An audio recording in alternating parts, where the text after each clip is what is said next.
아멘. 아멘. 오늘 그 말씀 가지고 주께서 오늘과 같이란 제목으로 말씀의 은혜를 나누기 원합니다. 우리 토요일 새벽에 느헤미야 말씀으로 계속 은혜를 나누고 있습니다. 지난주까지 8장 말씀으로 느헤미야가 하나님의 은혜로 그 예루살렘 성벽을 완공한 이후에 첫 번째 절기였던 초막절을 지키는 모습을 보았습니다. 7월의 절기였던 대속죄일 그리고 초막절 절기를 지킨 거죠. 자신들의 힘으로 건축했던 그 예루살렘 성에서 모든 백성이 다 함께 모여서 드렸던 그 첫 번째 절기, 그 자리에서 하나님의 말씀을 듣게 요청하죠. 그때 에스라와 제사장들이 하나님의 말씀을 선포할 때에 수많은 백성들이 눈물을 흘리는 감동적인 장면을 볼 수 있습니다. 우리 9절 말씀 다시 읽어볼까요? 같이 읽겠습니다. 시작. 백성이 율법의 말씀을 듣고 다 우는지라.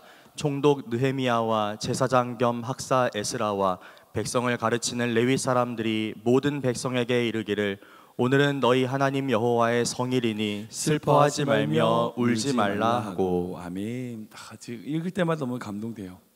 정말 이스라엘 백성들이 그렇게 예루살렘 성에서 모여서 예배드렸던 그 절기, 그 초막절을 지킬 때에 정말 감동스럽고 감격스러운 예배를 드렸습니다.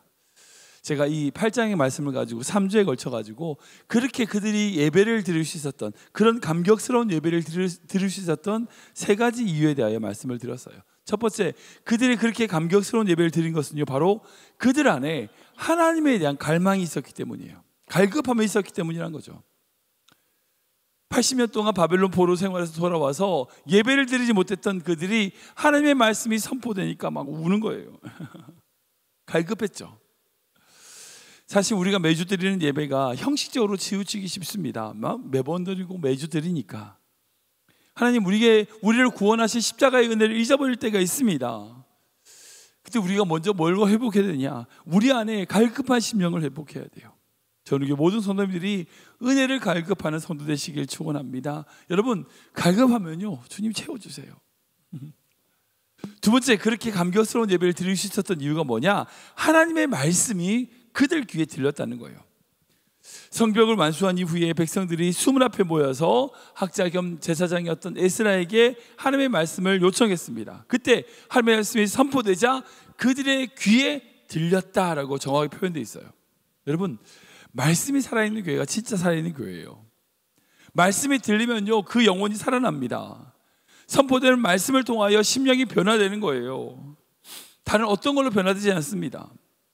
저는 우리 교회가 말씀이 살아있는 교회 되기를 축원합니다. 그리고 지난주에 나눴던 세 번째 이유는 뭐냐? 바로 함께 섬기며 함께 헌신했던 성도들과 함께 예배를 드렸기 때문이에요. 여러분, 그 예루살렘 성을 회복한다는 거 쉬운 거 아니죠. 정말 함께 땀 흘리며 수고한 백성들, 정말 바벨론 포로에서 돌아와서 함께 고생하고 했던 그 많은 회중들, 여러분, 그 사람들이 함께 모여 있을 때에 감격스러운 예배가 될 수 있었다는 거예요. 그런 게 있잖아요. 같이 고생한 사람들끼리 느끼는 끈끈함, 그 하나의 마음, 그 마음으로 주 앞에 예배 드렸다는 거죠. 여러분, 그렇게 함께 수고하고 헌신했던 성도들이 함께 모여드린 예배가 어떻게 감동스럽지 않을 수 있을까요? 저는 이게 모든 성도님들이, 정말 우리 교회가 함께 수고하며 함께 땀 흘리고 함께 하나님의 날 위하여 헌신하며 정말 한 마음으로 예배드리는 교회 되기를 기도합니다. 오늘은 이 9장 말씀을 가지고 일상에서의 신앙생활의 모습, 신앙생활의 핵심과 같은 부분을 좀 찾아볼 수 있을 것 같아요. 우리가 흔히 이제 동화라든지 소설 그리고 드라마를 보면 흔히 보는 엔딩이 있습니다. 그래서 잘 살았대. 힘들고 어려운 이야기를 다 되고 나서 행복하게 살았대. 백설공주가 왕자를 만나서 행복하게 결혼하고 살았대. 전쟁에 이기고 돌아와서 편안하게 살았대. 등등 이렇게 볼 수 있죠. 우리가 어린아이일 때는 그런 이야기 들으면 그래, 그렇구나, 잘 살았구나, 그렇게 생각하지만 우리가 어른이 되고 난 다음에 그런 이야기를 들으면 문득 생각나는 게 있죠. 진짜 잘 사는 게 맞을까? 그게 정말 끝일까? 백설공주가 왕자랑 결혼해서 무조건 행복했을까? 부부싸움은 안 했을까? 이런 생각인 거죠. 사실 이제 그런 엔딩을 끝나고 난 다음의 이야기가 사실은 어찌 보면 진짜 우리가 사는 이야기일 수 있어요. 오늘 본문을 보면 이스라엘 백성들이 그렇게 예루살렘 성을 회복한 이후에 정말 하나님 앞에 온전한 예배, 절기를 드리게 됩니다. 그리고 이 절기를 드린 이후의 모습이 바로 9장에 들었어요. 그들이 함께 절기에 모여가지고 수많은 백성들이 모여서 얼마나 감격스러운 예배를 드렸어요. 제가 세 번을 말씀드렸죠. 그렇게 그런 감격스러운 예배를, 절기를 그리고 났으면 끝인가요? 아니죠. 일상의 예배로 돌아가야 되죠. 그 일상의 예배가 살아나야 됩니다. 흔히들 그런 데가 있잖아요. 절기 성도라고 크리스마스 성도, 부활절 성도 이런 이야기들이 있죠. 왜 그런 말이 나올까요? 이유는 절기 때만 교회로 오는 거예요. 평상시에는 예배 없고 그냥 특별한 날, 절기 때만 교회에 와가지고 예배를 드리는, 여러분 그런 모습이 정말 진짜 예배일까요? 평상시에는 안 나오고 절기만 탁 나와서 예배 드리면 그 예배가 진짜 예배일까요? 아무리 감격스러운 예배를 드린다 할지라도 일상의 예배가 회복이 돼야 되잖아요. 성탄절이 무엇인지, 부활절이 어떤 의미인지 다 알고 이해하고 나름 절기를 지킨다고 할지라도요, 삶의 예배가 없으면 안 됩니다. 하나님과 동행하는 예배가 되어야 돼요. 오늘 본문은요, 그런 절기를 마친 이후에 이스라엘 백성들이 일상의 예배를 어떻게 드렸는지를 보여주는 말씀이에요. 즉 절기만 잘 지키는 그런 신앙이 아니라 일상의 예배로 초막절 절기를 지키며 감격하고 있는 모습을 볼 수 있습니다. 우리 9절 전체의 내용을 보면 1절, 2절은 죄를 회개하는 내용, 그리고 3절부터 6절까지는 예배를 드리는 모습, 그리고 7절부터 9절까지는 찬양, 그리고 9절 이후로부터는 계속, 진짜 이후로는 계속 38절까지 긴 설교의 내용이 나오는 것을 볼 수 있어요. 아브라함 때부터 지금 자신의 모습까지 비춰가면서 이야기체로 하나님의 말씀을 나누는 것을 볼 수 있습니다. 그러니까 어찌 보면 지금 우리가 드리는 예배와 거의 유사한 형태라고 할 수 있어요. 그런데 그 예배에 있어서 제일 먼저 뭘 하느냐? 바로 자신을 돌아보며 회개하며 자복하는 모습을 볼 수 있습니다. 우리 1절 좀 볼까요? 같이 읽겠습니다. 시작. 그달 29날에 이스라엘 자손이 다 모여 금식하며 굵은 베옷을 입고 티끌을 무릅쓰며 모든 이방 사람들과 절교하고 서서 자기의 죄와 조상들의 허물을 자복하고. 아멘. 여기 나오는 그달은 바로 그들이 지켰던 7월을 의미합니다. 그리고 29날이라고 하는 것은요, 그 절기를 마친 이후에 첫 번째 안식일이에요. 모든 절기를 끝난 이후에 드리는 첫 번째 안식일에 모여 드리는 예배의 모습이라는 거죠. 그 절기를 마친 이후에 안식일에 모여서 먼저 하나님 앞에 금식하며 자신들의 죄와 허물을 자복하고 있습니다. 지난주에 이제 그랬잖아요. 절기를 지킬 때에 금식하지 말라, 울지 말라 라고 권면하는 것을 볼 수 있습니다. 절기니까, 기쁜 날이니까 함께 떡과 음식을 나누고 먹으며 성도들과 함께 즐거워해라, 하나님을 기뻐하는 것이 너희의 힘이다 라고 8장에 보시면 나오죠. 그러니까 그 8장의 절기 때는요, 금식을 안 했어요. 하나님의 인도하심, 하나님의 놀라운 사랑을 함께 떡을 떼고 나눔으로 함께 그 사랑을 나누는 시간을 가졌습니다. 근데 그 후에 첫 번째 안식일에 뭘 하는가? 금식하고 있어요. 자신의 허물과 죄를 하나님 앞에 다 내려놓고 금식하고 있습니다.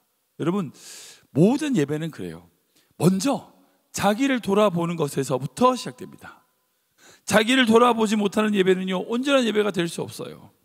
먼저 우리가 어떤 예배든지요, 자신의 연약함, 자신의 죄악을 하나님 앞에 올려드리는 회개의 기도가 우리의 예배의 시작인 것을 알 수 있어요. 그런 회개의 기도 이후에 예배드리는 순서가 있는데 어떻게 했냐? 우리 3절 말씀 볼까요? 같이 읽겠습니다. 시작.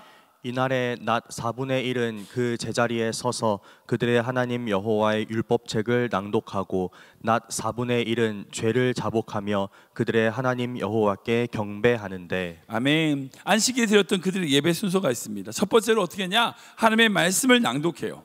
하나님의 말씀을 선포하는 겁니다. 두 번째로 자복하고, 그리고 회개하는 거죠. 다시 기도하는 거예요. 그리고 어떻게 합니까? 하나님을 찬양하는 거예요. 그리고 앞에서 말씀드린 것처럼 그 이후에 말씀드렸던 설교가 쭉 이어집니다. 절기라는 특별한 행사가 아니라 일상의 예배에 있어서 그 이스라엘 백성들이 드렸던 예배의 순서가 바로 그 순서예요. 먼저 하나님의 말씀을 선포해야 됩니다. 말씀 앞으로 나아가야 되기 때문이죠. 그리고 그 앞에, 그 이후에 회개의 기도가 있고, 그 이후에 어떻게 하느냐? 하나님을 영화롭게, 하나님을 찬양하는 것을 볼 수 있어요. 그 찬양의 내용이 바로 5절과 6절인데요. 한번 읽어볼까요? 같이 읽겠습니다. 시작. 너희 무리는 마땅히 일어나 영원부터 영원까지 계신 너희 하나님 여호와를 송축할지어다. 주여, 주의 영화로운 이름을 송축하올 것은 주의 이름이 존귀하여 모든 송축이나 찬양에서 뛰어남이니이다. 오직 주는 여호와시라. 하늘과 하늘들의 하늘과 1월 성신과 땅과 땅 위의 만물과 바다와 그 가운데 모든 것을 지으시고 다 보존하시오니 모든 천군이 주께 경배하나이다. 아멘, 아멘. 너무나 귀한 찬양을 하고 있습니다. 영광송을 드리고 있어요. 하나님의 영광을 돌리는 찬양을 하고 있어요. 시편에 나왔던 그 수많은 다윗의 고백들이라든지 그런 찬양들과 같이 이스라엘 백성들이 하나님을 영화롭게 하는, 하나님의 이름을 높이는 찬양을 드리는 것을 볼 수 있습니다. 예배에 있어서 찬양이 정말 중요하죠. 정말 중요합니다. 그래서 저도 예배 찬양으로 섬길 때에 어떤 예배를 보다 가장 중요한 게 그 예배의 시작과 그 예배를 여는 찬양이 너무나 중요하죠. 감사하게도 우리 교회 이제 예배를 섬기는 아이노스 찬양팀이 얼마나 귀하고 은혜스러운 찬양을 나누는지 모르겠습니다. 우리 교회 오시진 않지만 많은 이제 한국에도 있고 LA도 있고 많은 성도들이 우리 교회 찬양팀에 대해 칭찬과 격려를 아끼지 않습니다. 제가 이제 일부러 찬양팀한테는 제가 그런 얘기 안 하는데 교만할까봐 안 하는데 정말 우리 교회 찬양은 너무나 귀한 찬양이에요. 찬양팀이 귀하게 섬기고 있습니다. 우리 교회 예배가 어느 교회 예배보다도 정말 귀한 은혜가 있어요. 그 이유가 뭐냐면 정말 하나님을 온전하게 예배드리며 찬양으로 열기 때문이죠. 사실 여러분, 우리가 예배 때마다 찬양을 해야 되는 이유는 분명합니다. 바로 우리가 드리는 그 찬양을 통하여 하나님이 영광을 받으시기 때문이에요. 그뿐 아니라 우리가 그렇게 하나님의 영광을 돌릴 때에 우리가 누구인지를 발견하게 돼요. 우리의 존재 이유와 우리의 정체성, 삶의 이유, 여러 가지 문제와 어려움에 답답한 그 모든 것들이 찬양을 통하여 해결되고 열어지는 거죠. 여러분, 만약 찬양이 없다면 어떻게 될까요? 언제나 오자마자 바로 무슨 다른 어떤 순서가 있다. 여러분, 그 온전한 예배가 될 수 없을 것 같아요. 왜냐하면 찬양을 드림을 통하여 우리의 마음을 열게 되거든요. 세상에 있는 어떤 여러 가지 근심들, 걱정들, 그 모든 것들을 하나님을 찬양함과 동시에 우리 앞에 하나님 앞에 다 쏟아놓게 되는 거죠. 저는 우리 교회 모든 성도님들이 더욱더 하나님을 예배하고 찬양하고 하나님의 입술을 열어서 주님을 선포하는 그런 성도 되기를 원합니다. 우리가 그렇게 찬양할 때에 그 찬양을 통하여 우리의 마음이 하나님 앞에 초점 맞춰지고요, 그러므로 우리가 온전한 예배자로 설 수 있는 거예요. 세상 짐들 걱정 잔뜩 들고 와서 그것을 싸들고 하나님께 나가는 것이 아니라 찬양을 통하여 그 모든 것을 주 앞에 내려놓게 되는 거죠. 그렇게 찬양은 너무나 중요합니다.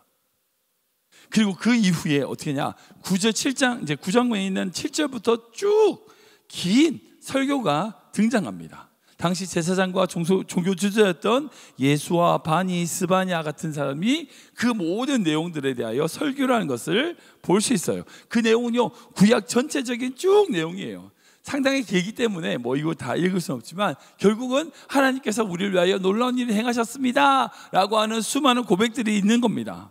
근데 제가 주목하고 싶은 구절이 있어요. 바로 10절 말씀입니다. 같이 읽어볼까요? 시작. 이적과 기사를 베푸사 바로와 그의 모든 신하와 그의 나라 온 백성을 치셨사오니 이는 그들이 우리의 조상들에게 교만하게 행함을 아셨음이라. 주께서 오늘과 같이 명예를 얻으셨나이다. 아멘.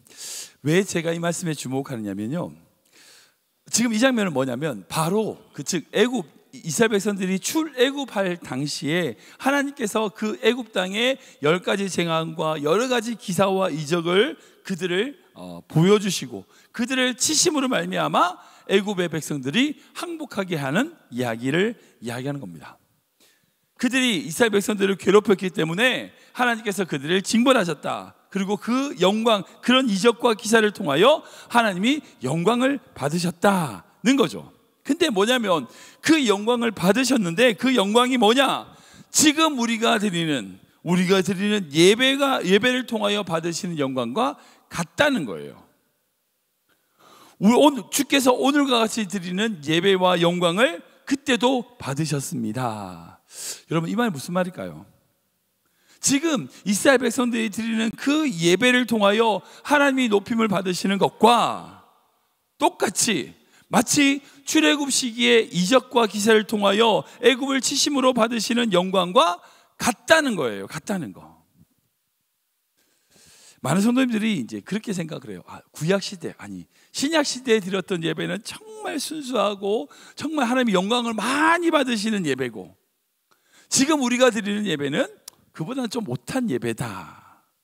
그럴까요? 그렇지 않습니다. 하나님은요, 성경에 나와 있는 그 시대에 받으셨던 예배를 통하여 영광을 받으셨고요, 똑같은 영광을 우리가 드리는 예배를 통하여 받으신 줄 믿으시기 바랍니다. 똑같은 영광이에요. 우리가 매주마다 주일 예배, 토요 새벽, 금요 영광 예배, 우리 예배를 드리죠. 근데 그 예배는요, 구약 시대에 드렸던 그 수많은 예배와 같다는 거예요. 같다는 거예요. 우리가 드리는 그 예배를 통하여 하나님께 영광을 돌려 드려야 된다는 겁니다. 우리가 흔히 생각할 때 구약에는 정말 아름다운 예배, 지금은 아니 그렇지 않아요. 지금도 우리가 드리는 예배를 통하여 주님은 영광을 받으신다는 거예요. 여러분, 이게 얼마나 감사한 일이에요. 얼마나 하나님께 찬양드리는 일입니까? 저는 우리 모든 성도님들이 지금 내가 예배드리는 걸 통하여, 그 예배를 통하여 구약의 엘리야가 바알과 아세라 선제를 무찔렀던 그 예배처럼 하나님께 영광 돌리는 예배를 드리게 하여 주시옵소서라고 기도하는 믿음의 성도 되시길 주님으로 축원합니다. 말씀을 정리하겠습니다. 예루살렘 성벽이 완공되었어요. 몇 차례 말씀드린 것처럼 그 예루살렘 성은요, 단순하게 성 자체를 회복하는 것이 목적이 아닙니다. 성 다 짓고 나서 우리 이거 지었어, 자랑하려고 지은 거예요? 아니죠. 그거 아닙니다. 온전한 절기를 지키고 하나님께 예배를 드리기 위하여 그 성을 지은 거예요. 그리고 이스라엘 백성들은 어떻게 했습니까? 처음에 초막절 절기를 지켰죠. 그리고 오늘 본문에는요, 일상의 예배를 드리고 있어요. 그리고 그 예배를 통하여 하나님께 영광 돌리고 있습니다. 절기니까, 부활절이니까, 특별 기도니까 그런 예배가 아니라 우리가 날마다 삶 속에서 일상의 예배로 우리는 하나님께 영광을 돌려야 돼요. 성경에만 있는 예배다, 그거 아니에요. 지금 우리가 드리는 예배가, 하나님께 드리는 예배가 성경에 나와 있는 그 수많은 예배와 같은 예배입니다. 수준이 차이 난다고 생각하면 안 돼요. 날마다 우리가 드리는 예배를 통하여 하나님께 영광을 돌려야 됩니다. 그것이 우리가 존재하는 이유예요. 그리고 우리가 드리는 그런 일상의 예배가 진짜 예배예요. 진짜 예배. 주일날 교회에 와서 금요일 토요일 그런 예배뿐 아니라 여러분들의 삶의 자리에서 하나님을 찬양하고 예배하고 말씀으로 주 앞에 나아가는 예배가, 그런 예배가 진짜 예배가 되는 거예요. 오직 하나님만을 온전히 높여드리고 그 영광 돌리는 예배로 주님 앞에 승리하는 귀한 믿음의 성도 되시길 주님의 이름으로 축원합니다.